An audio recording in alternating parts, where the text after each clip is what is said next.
Sir, আপনি কি কখনো খেয়াল করেছেন, মন ভেঙে গেলে আমরা মানুষের কাছে যাই, কিন্তু যিনি আমাদের মন বানিয়েছেন তার কাছে যাই না? একটু ভেবে বলুন, শেষ কবে কোরআন খুলেছিলেন?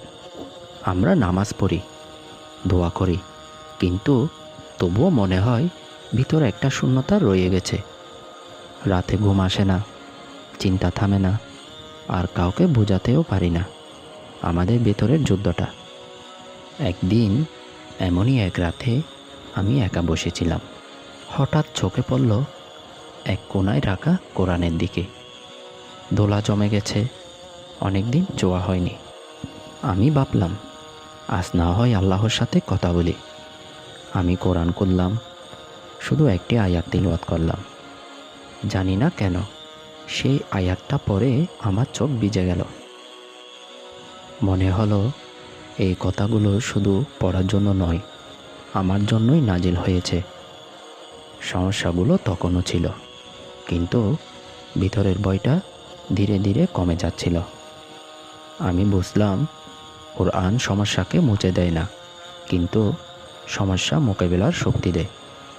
এই কোরআনই কিভাবে আমার জীবন বদলে দিল, কিভাবে অশান্ত মনকে শান্ত করল, এই গল্পটা আমি আজ আপনাদের সাথে পুরোটা শেয়ার করতে চাই।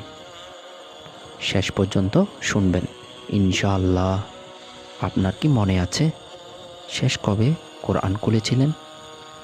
এই কথা শুধু আপনার জন্য, শেষ পর্যন্ত শুনুন। একদিন রাতে মনটা খুব ভারী ছিল। সমস্যা, দুশ্চিন্তা, হতাশা সব একসাথে চেপে বসেছিল। আমি কাউকে কিছু বলতে পারছিলাম না, নিজের সাথেই যুদ্ধ চলছিল। হঠাৎ চোখ পড়ল তাকের উপর রাখা কোরআনের দিকে। অনেক দিন খুলে দেখা হয়নি। আমি ধীরে ধীরে কোরআন খুললাম, শুধু একটি আয়াত তিলাওয়াত করলাম। সূরা রাত ২৮ নম্বর আয়াতে আল্লাহ নিজেই বলেছেন, জেনে রাখো, আল্লাহর স্মরণেই অন্তর শান্ত হয়।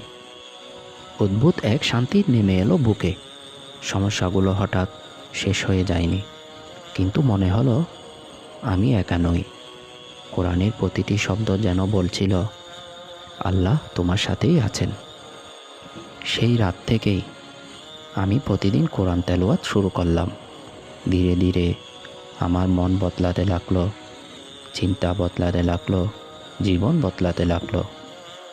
হয়তো আপনার সমস্যার সমাধান এখনো আসেনি, কিন্তু কোরআন আপনাকে সমাধান পর্যন্ত পৌঁছানোর শক্তি দেবে।